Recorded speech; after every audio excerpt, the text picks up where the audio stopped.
Hello, everyone. Today we are looking at the Victory 2 class Star Destroyer. So, we are taking all of our information out of the Imperial Sourcebook today.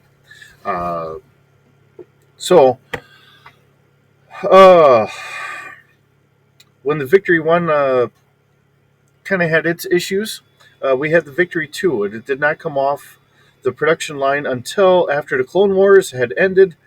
Um, Consequently, only a handful ever saw completion. Yet Rendell's Star Drive's Victory 2 class Star Destroyer has made an impact on the age of the Imperial and Super class Star Destroyers. While the Victory 1 was primarily a planetary assault vessel, the Victory 2 was designed with space combat in mind. The Victory 2 is fitted with powerful Herschel Kessel engines and added significantly to the destroyer's sublight speed and maneuverability. Uh, in addition to its normal armament, the Victory 2 is equipped with ion cannons and enhanced tractor beam projectors. In combination, these weapons regularly disrupt the usual performance of an enemy ship, leaving it vulnerable to the Victory 2's destructive weaponry. Victory 2 destroyers were designed with hangar bays large enough for two squadrons of TIE fighters. A recent shortage in high demand for the starfighters has seen the mothballing of several hangars to use or the use of non-combat craft as battle platforms. The main duty of the small number of these small number let me try that again. The main duty of the small number of these star destroyers in sector patrol in pairs or with other ships, Victory 2s regularly move into suspected hotspots and areas of rebels or pirate activity with orders to pacify the sector. So that's the write up that we have here. Um, so this is a kind of direct response to the shortfalls of what the Victory 1 had. With such, here we have another ship that's, of course, it's going to be capital scale, 900 meters in length. So we are pretty much at our standard, or I want to say our standard Star Destroyer size. Um, Actually, I'm going to reach out here and say I think we're a little shorter. Yes, the Imperial is 1,600 meters. So again, I'm sticking my foot in my mouth. All right, but still a very large ship.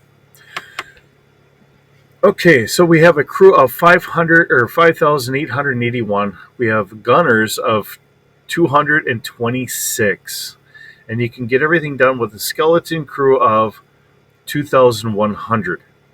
But in the Western games, you're going to have a plus 10 to do it. Um, we do have passenger capacity of 1,600, and that's just going to be your standard troops. We have a cargo capacity to keep the ship up and running, as well as extra supplies for our TIE fighters or whatever other combat vessels we have here. At 8,100 metric tons, we have enough consumables for 4 years. Has a times 1 hyperdrive and a times 15 backup hyperdrive. This is really where I kind of see most hyperdrives being, is around a type 15 for a lot of the stats I see later on. Of course, a ship like this is definitely going to have a nav computer. Has maneuverability of 1D. Of course, these are big ships. You're not trying to dogfight with these things. Has a space of 6, so it is somewhat respectable. Not as slow as, I believe, the last one, which I think... Actually, let me pull up the book. See, I got the book here. I keep putting it right behind me. Yes, Victory 1 has a space of 4. So this is a faster ship. If you keep in mind, I believe the Y-Wing has a space of 8. So it's a little bit slower, but still a fairly fast ship for its time. Has a hull of 4D plus 2. Shields of 3D, so pretty respectable there.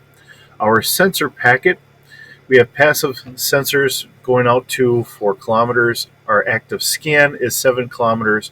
Our search is 15 kilometers, and our focus is 400 meters. So again, with the weapons, it's pretty much anything you wanted. Yes, let's add them in here. So we have 20 turbo laser batteries. We have 10 in the front, 5 on the left, and 5 on the right. And we need a crew of 3 to man them. They have a fire control of 1D and a damage of 70. Having the fire controls a little on the lower side really does emphasize the fact that this is an older vessel. We have 20 double turbo laser cannons. Um, Again, it's going to need a crew of 3 each. We have 5 in the front, left, right, and back. So just covering every angle that we can get here. Um, has a fire control of 2D, damage of 5D. We have 10 ion cannons. So we're going to have 2 on our front side, 3 on the left and right for trying to recover, or no, ion cannons. 2 in the front, 3 in the left, 3 in the right, 2 in the back. I was thinking the tractor beams for trying to recover the uh, fighters coming in and all that as well. But no, this is trying to stop fighters and other craft. And again, if you notice, I mean, the 3 on the left and the right for doing broadside, very much the holdover from George Lucas's thought that these are going to be, say, the battleships of World War II. Um, so fire control of 4D. We have damage of 4D. These are really meant to capture and hold, not really damage. So it's that grabbing hold of 4D. All right, so we have tractor beams. Like I said before, 6 in the front, 2 left, 2 right. So we have fire control of 2D and damage of 60. Um, oh, geez, I'm messing this up in that. All right, the ion cannons is doing the damage. That's that. I'm messing this up here this morning. Okay, our ion cannons, because I know that this has kind of come up early on. I'm sure a lot of you probably have all this in your head, anyways. Ion cannons, especially when you see it in The Empire Strikes Back, you're not really doing physical damage. You're doing the electronic damage.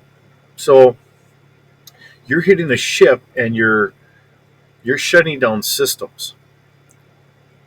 So you're doing damage to their systems, and it's making it hard for them to keep the ship in operation. Um, the iconic shot is they shoot the ion cannon up, and it hits the Star Destroyer that's up there, and it just kind of starts floating away from what it was going to do as it shuts everything down.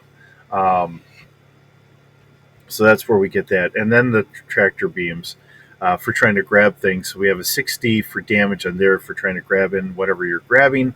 Hopefully, like maybe other ships, so it can't go too far out. You have it kind of locked onto you, and it has a fire control of 2D. Now, we do have a starfighter complement of 2 squadrons.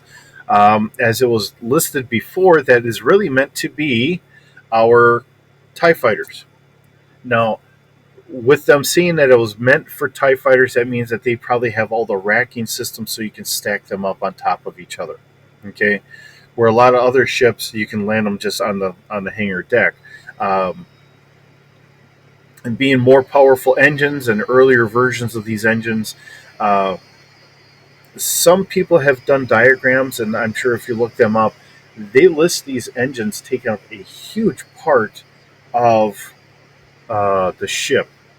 And I think it was that idea that when they came out with the uh, why is it whenever I'm talking about this stuff I can never really think of the ships that we saw in the Clone Wars. Yes, those. Like I said, my mind is some. I can picture the ship, and suddenly my mind just draws a blank. Why you have so much of that engine hanging off? That gives them all that internal space for the hangar bay. Where on our victories and our Imperials and all that, really, that engine is taking up a lot of space on the inside. So it's not as vulnerable on the outside, but now you're taking up internal space. So it's a trade off there. So that's the ship that we have here today. A nice, beautiful, kind of slightly Clone War, but just slightly past the Clone War. So the rise of the Empire um, type ship. And it's another one of those things of, in my head canon, Because I remember what you watch some of the Bad Batch or the Clone Wars or Rebels or whatever, and they're breaking down ships from the Clone Wars. I could see them doing that if it's a ship that's been shot up, but if the ship is still a viable vessel. I always see these ships being pushed off into secondary line defense categories. You're not just going to break it up just to break it up. You're not going to say, hey, we're just getting rid of all these. Especially when the Empire is trying to reach out into a farther area. You're going to keep as many of these ships going in less combat areas or secondary routes or whatever. Maybe just keeping hyperdrive lanes open instead of being a frontline ship. So they're going to be your reserve ships and stuff like that. Maybe training ships or whatever. Um, that's the way I see it because I also look at it in the United States. We took the old Jeeps. And when we didn't put them into the regular Army bases or Air Force bases, we took them to the uh, like the reserves and all that stuff. They got them for years until it was needed for them to upgrade because they're secondary lines. They weren't needed on front lines. We're not sending them overseas to have our men and women having the best and greatest. Um, so I think of it in those regards, and that's where I'm coming from. So you can agree or disagree either way. I'm not going to argue any of that. It's just that that's the way I see it. So, and I think it makes some sense. And there again, I mean, if you want to raise a point, I'm always happy to read these. I'm not going to argue with you because I'm not right on everything, and I don't presume that I am right. It's just my headcanon way of thinking of things. So that's just the way I am. You know, this is all for fun, so we can have our own view on how we want to do this, and that's perfectly fine with me. If you just want to say, nope, these are all gone, you're not going to run into these unless maybe it was taken over by a pirate or something. Maybe then you'd run into it. Which, early on, I know that there are pirate forces that have captured some of these ships as maybe they were going to be taken off to mothball. They're just given a little skeleton crew, just enough to get it off to wherever it was supposed to be taken, and it was taken over by a pirate force. So maybe you do want to throw it out as a pirate vessel to somebody else. And I know that's even happened with, I think it was an Imperial 2 class Star Destroyer. There is a pirate group that turned it into a casino, of all things. The guy's got his own pirate fleet, but he also has a working Star Destroyer that he turned into a casino.